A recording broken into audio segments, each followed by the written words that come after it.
Hello everyone, back tuning into today's second video. We're going to have a quick look at the weather for the next week to 10 days. For today's second video, which can take us to around the 16th of August. So we're going into the middle part of the month now with week to 10 day video updates. We'll be able to extend out beyond that with the extended GFS and ECM ensemble. We've got some very unsettled weather coming up over the next week to 10 days and beyond probably. We've been talking about this in the videos a lot lately, so not a surprise that this deterioration in the weather is coming, but it is coming. And by the end of the week, we look thoroughly wet and windy across many parts of the country. I will bring you up to date with all of that in a moment. Just say that the ECMWF 30-day forecast has been released for the UK and for Europe too. So that's taking us to the very end of the month. It looks like a pretty changeable August for much of Central and Northern Europe.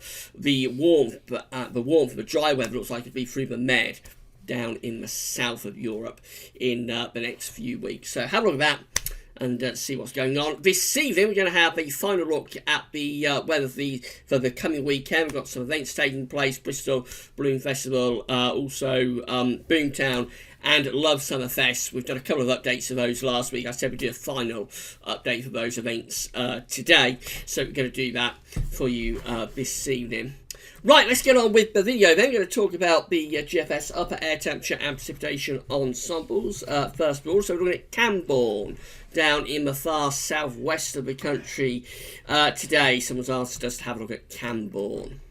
So the red line here is the 30-year upper air temperature average for Camborne, and we can see that we are already a little bit below average. We will get a bit of a tick up in the temperature towards the end of the week, just briefly. It's associated with a big area of low pressure, but it will lift the temperature up just for a few hours at the end of the week. Then after that, it goes really quite cool through the weekend and lasting into next week, quite significantly below average with the temperatures, and even into a more extended range, which takes us almost towards the final week of August. Even the extended range looks generally a little bit on the cooler than average side, if anything. So a pretty cool scene for the next couple of weeks, with very little in the way of warmth and certainly not much sign of hot weather at all.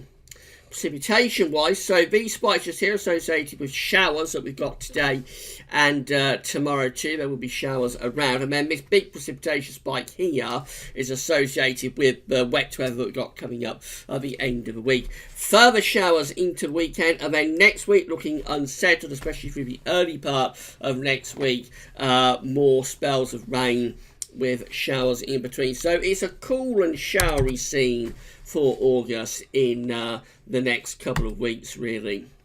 Temperature anomalies from the 6th to the 14th of August are generally a little bit on the below average side, a little bit cooler than average of the UK and for Ireland. Warmth is in the south and the southeast of Europe in the week ahead. Beginning to see those colder than average temperature anomalies across western Russia just beginning to recede back a little bit further eastwards and north. So finally things could be starting to warm up a little bit, perhaps across western parts of Russia in the week ahead. Precipitation anomalies wetter than average for the UK and for Ireland from the 6th to the 14th of August. Above average rainfall, slightly below average temperatures. It's not going to be a particularly pleasant week for what is still essentially the height of summer, or should be the height of summer. So this is how the GFS is looking for Friday. We've got a nasty area of low pressure moving in from the southwest on Friday, 990 millibars, unusually deep for August. That's bringing heavy rain and strong winds northwards and eastwards across the country with it. That Saturday, the low pressure goes up to Scotland, and we get some very tightly packed isobars on the southern flank. So this could be getting the wind up to gale force, can you believe, across some parts of southern and western Britain. Around those exposed sort of Channel and Irish Sea coast, we could well be seeing gusts of wind up to 50, 60 miles an hour on Saturday. And a very windy day for the whole of England and Wales too. By Sunday, that low pressure moving off into the North Sea. It's turning wind into the north.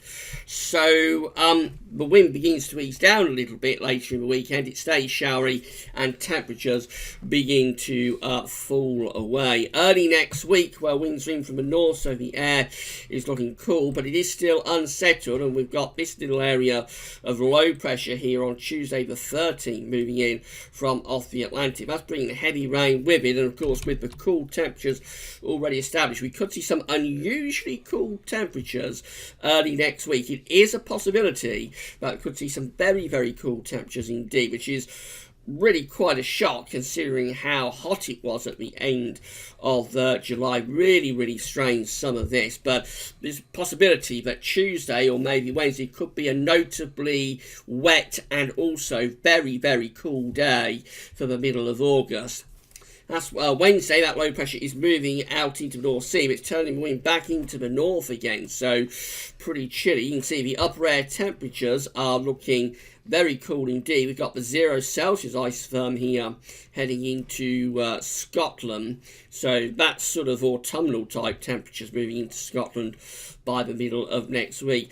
These are the thickness lines. I don't often show you these. Well, they depict cloud and thickness, so where you've got those thick white areas, that's where we've got areas of cloud. Where there's no white, that's where we've got clear spells. But the reason I'm showing you this is for the thickness lines.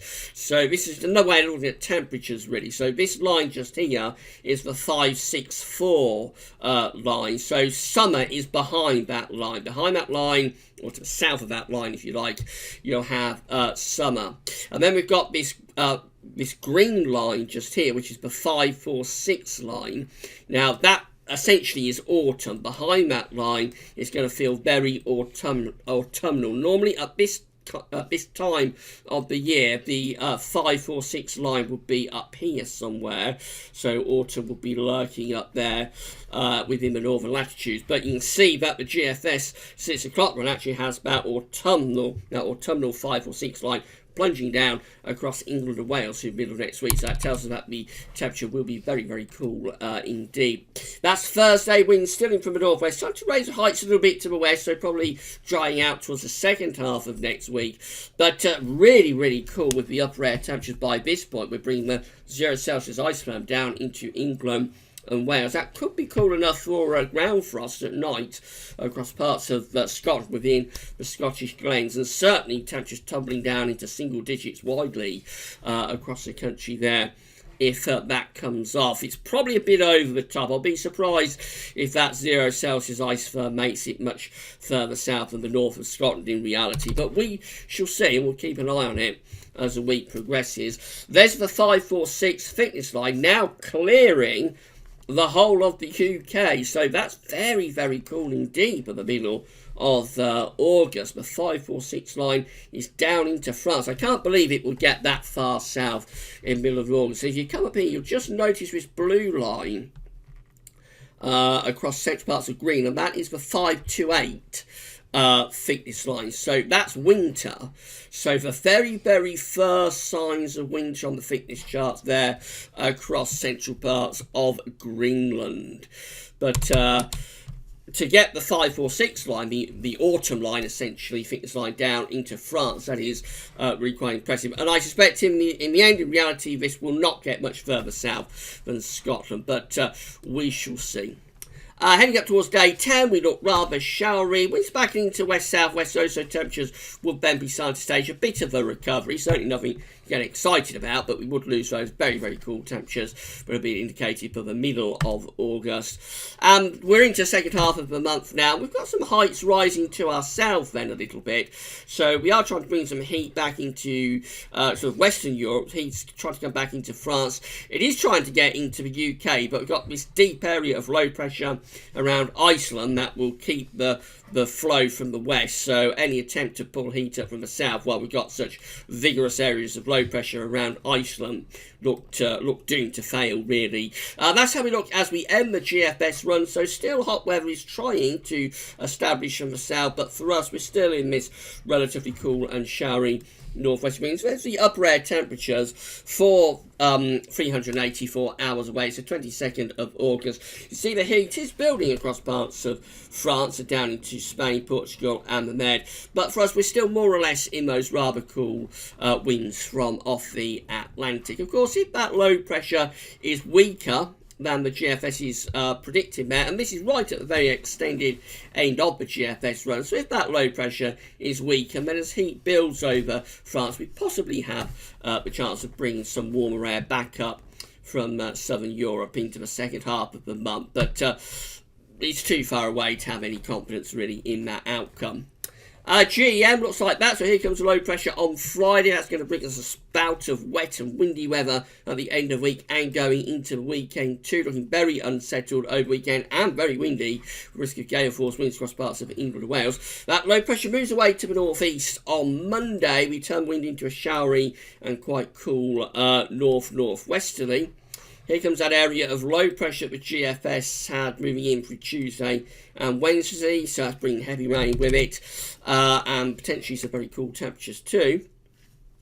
Second half of next week, generally staying quite unsettled. We do try to raise heights to the south a little bit, but this low is heading in from off the Atlantic as we get to day 10. That low is only going in one direction, and it's going in that direction, so obviously that's going to bring unsettled conditions in from off the Atlantic. Notice northern blocking as well up across Greenland. That northern blocking signal continues. ECM, again, rather wet and windy at the end of the week. This low pressure pushes up from the southwest, bringing a battering of heavy rain and potentially gale force winds. That low pressure moves out into the North Sea. By Sunday, we start to turn wind into the north. That's a cool, showery northerly wind. Now, the area of low pressure with the ECM is in a rather different place for next week compared to the other two models. So it's actually forming to the south. It's actually forming around the Bay of Biscay and trying to pull hot air up from southern Europe. By the time you get, that's Monday, by the time you get through to Tuesday, that low pressure is sitting in the southern North Sea. So instead of coming in from off the Atlantic like the other two models are shown with this area of low pressure, what the ECM does with it is it starts it around the Bay of Biscay and moves it in that sort of direction, which probably brings very heavy rain in across England and Wales, probably thundery rain as well. There's a big temperature contrast with that area of low pressure. As the upper air temperature, you can see hot air is feeding into that low on its eastern side across central parts of Europe, and then we have the very cool temperatures also on that side of the low feeding in from the northwest.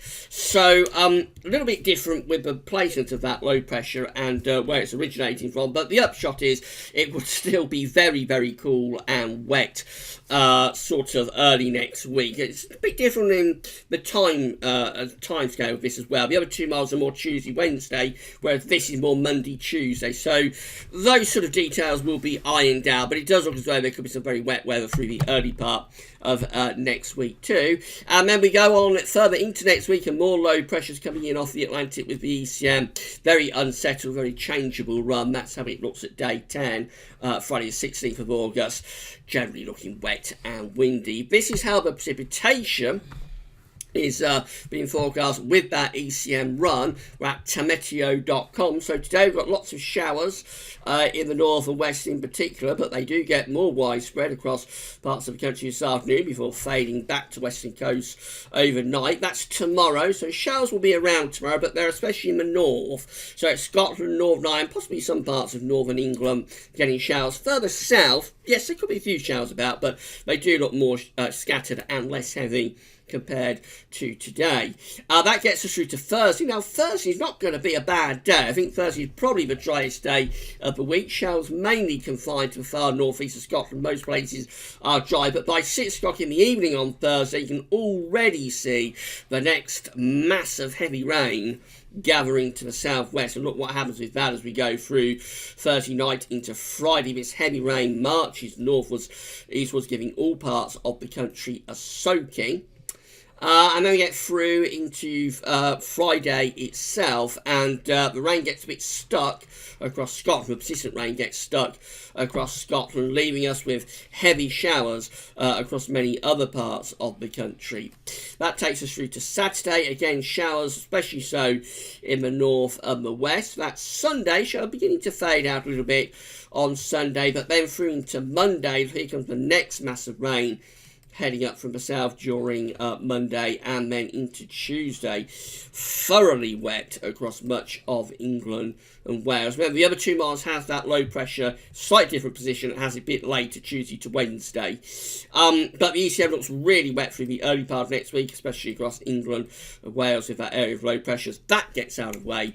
We're left basically with sunshine and showers, and then more wet weather heading in from off the Atlantic. The rainfall totals, obviously, with that will be really, really clocking up by the time we get through to day 10. Very unsettled ECM run indeed.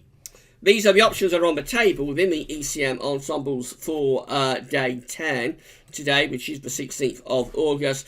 So you have 19 members of the ECM ensembles with below average heights sitting to our east, above average heights to the southwest and up over Greenland. Looks rather cool, showery winds are in from west to northwest. 17 members of the ECM ensembles with low pressure over and to the northeast of the country.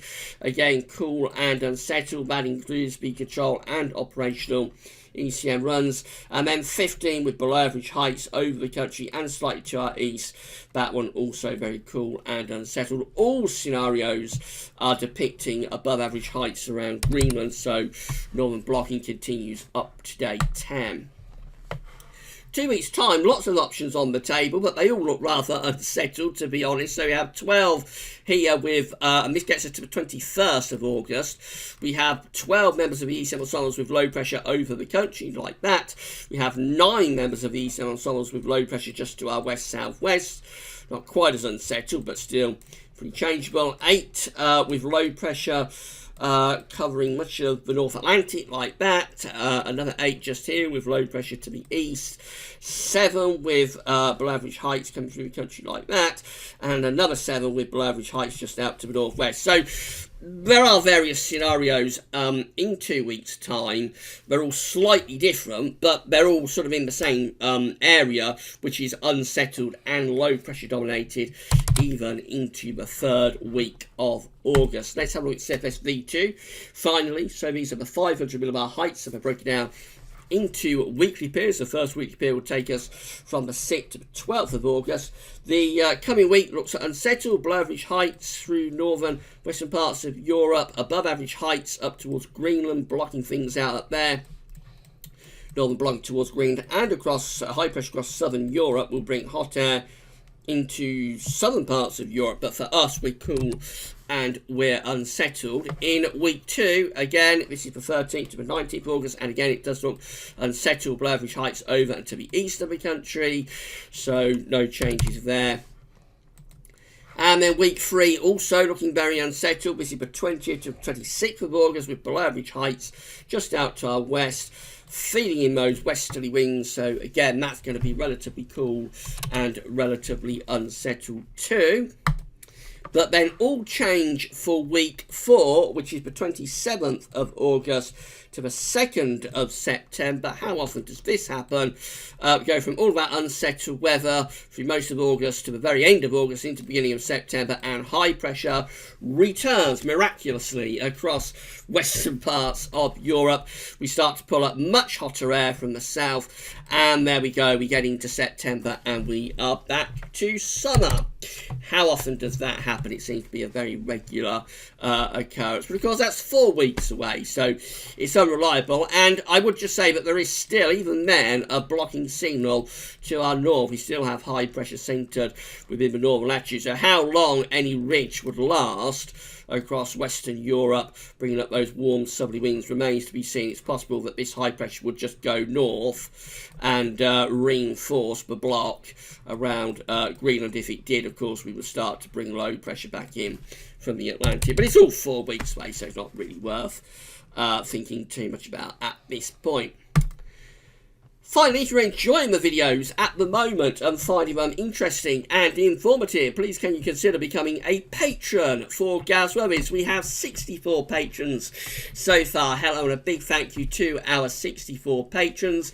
If you would like to become a patron for Gav's Worries and help to pay the website to keep content online, then all you need to do is come to Patreon and sign up for a Patreon account, and then you can give an ongoing monthly donation. Can be anything from $1 a month upwards. You can give that to Gav's Worries, and by doing that you'll become a patron, and we'll give you a mention in videos and say thank you so much for doing that. So we've got 64 patrons so far, so big thank you to all of our patrons.